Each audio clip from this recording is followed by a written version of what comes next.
Hello, family, beautiful people. Today, I want to go over multi-time frame confluence again to help you with your entries and to make sure you get those big pushes when you're trading with the trend. So let's go ahead and get started. It's important that I continue to document these videos. This will be used to hopefully write a book in the future. This is my trading journey. I definitely want to share with the world things that I learned from backtesting, from taking trades, taking wins, and taking lessons, and to help someone maybe avoid some of the things, the pitfalls, or the lessons that I've learned. So I am on a crypto XLM on the daily time frame. And one of the things I definitely want you to remember is step one, when you're trying to figure out where you are or where you are and how to trade the market when using market instruction, just kind of remember these three rules.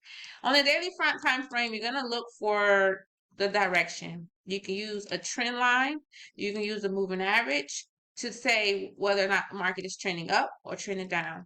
On the 4-hour time frame, you're going to look for confirmation, and what you're looking for is that market is aligning with the daily direction, and you're going to confirm that, hey, if the market is selling on the daily, then I should be looking for a setup on the 4-hour for a sell as well. And on the 1-hour time frame, you're going to look for your entry, whether you're using a chart pattern or a candlestick pattern. Now, it's very rare that all three of these line up. It does require patience. Sometimes you'll have the daily time frame moving up, you'll have the 4-hour time frame moving down, and then you'll have the 1-hour time frame moving up. Can you take this trade? Well, just remember, yes, you can, but you also have to remember what's going on at the time. In this case, you're gonna be, when you have a 1-hour that's aligning with the daily, but the 4-hour doesn't align, you would be moving. So say the daily was buying, you're gonna buy up to the 4-hour supply zone, okay? Because that's where resistance is. So for example, in this case, let me remove these. Actually, I'll move this down over here. This is a prime example.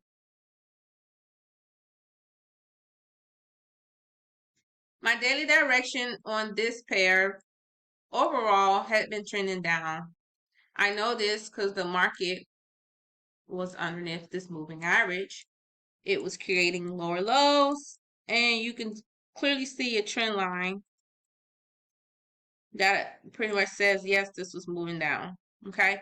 I don't want to go back too far because it's just too much data. I'm going to try to stick with just current market, but also show you when you should be considering a change in direction of the trend. So let's start right here. Now, when you're on your daily time frame, you're going to look for your supply and demand zones. You're going to look for the last high that broke market down to the most lowest point, and you're going to use the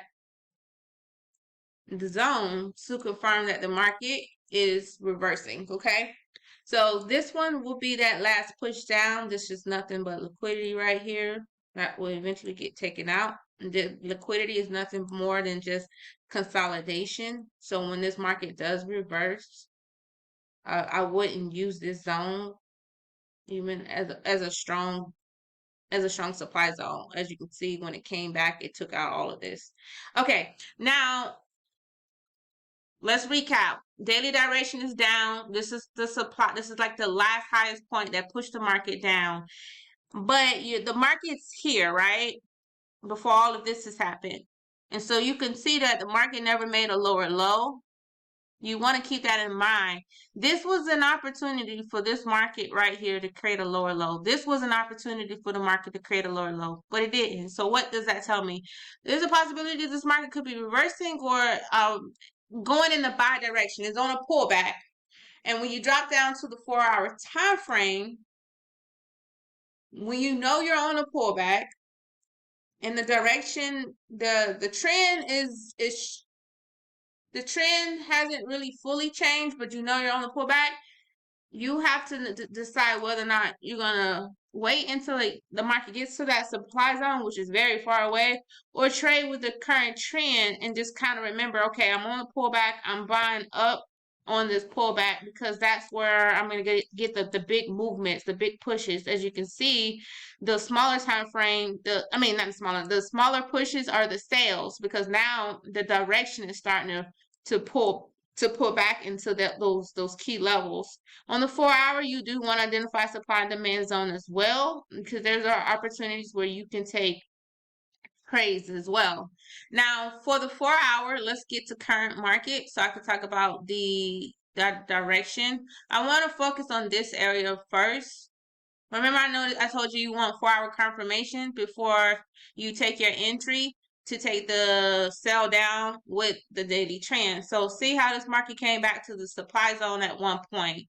Now, you can confirm by using a trend line, and you're going to draw your trend line, inner and outer trend line. So I'm going to remove this trend line, excuse me, so that there's not so much on my chart. We already know which direction we're in.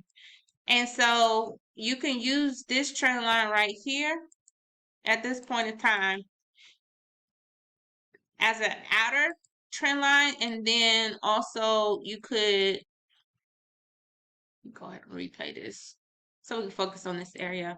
You can drop to the 1 hour time frame to get closer to the market. So when this was going up, you could have drew a trend line right here. It's a little steep, so you do have to be a little bit careful. All right, let's recap. Daily direction is sell. Market was on a pullback, which is an uptrend to the supply zone, right? The market gets to the supply area. You want to confirm that the market is ready to sell on the 4 hour time frame. You could use that by one or two things: a chart pattern or candlestick formation. Now let me explain the two. If you are taking a entry on a 1 hour, what you could do is look for a chart pattern, because typically that chart pattern will encompass a candlestick pattern. Okay, so candlestick pattern is if you're looking for your bullish engulfing, bearish engulfings, your morning stars, your all kinds of, it's so much out there. I only focus on bearish and bullish engulfing candles, but there's different ones out there. You can simply Google candlestick patterns, and so many will come up. So many will come up to where you only need to learn a few, and you need to just pay attention to those at key levels, which are your supply and demand zones. So here's a morning star. Obviously, I believe that's correct, but I can still consider I can still consider that I think that's a morning star. See, I don't really know all these candlestick patterns. Okay, so that one, the morning star is at the bottom, but it's kind of like reversed. So the one at the top is the evening star. Okay, so this is an evening star. But to me, this is nothing more than a bullish engulfing, because eventually, if you go on a higher time frame, these two, I'm sure all three of these candles will engulf this one candle. Anyway, moving forward. So you have your confirmation here, and that's when you say, okay, let me drop to the 1 hour. Okay, and I can take my entry. So let me go ahead and mark this. Once this candle closes below here, that's my confirmation that the market is ready to sell. And then I can go to the 1 hour time frame and look for my entry point. Your entry point can be at the, oh, hold on, I'm sorry. I'm trying to back this up a little bit so you can see.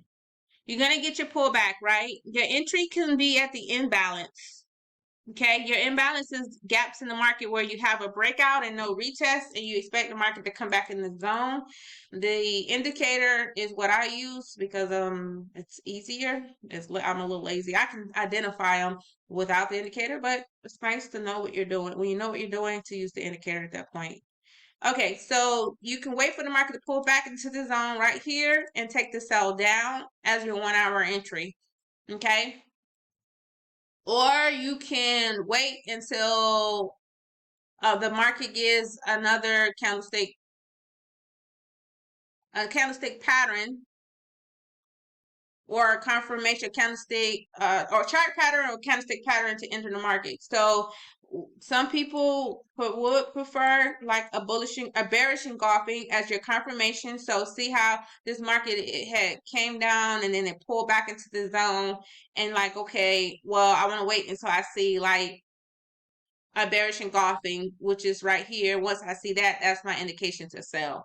You could do it whatever works for you. I'm just here to give you your options to do that. Now, obviously, we have an imbalance. Eventually, this market got to go back and fill it.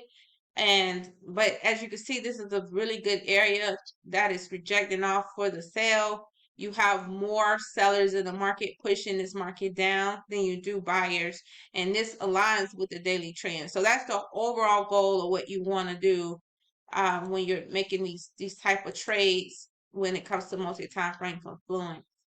So that's all I have for everybody today. I wish you nothing but best, blessings in your trading journey. If you have any questions, please drop them below. Take care and stay tuned.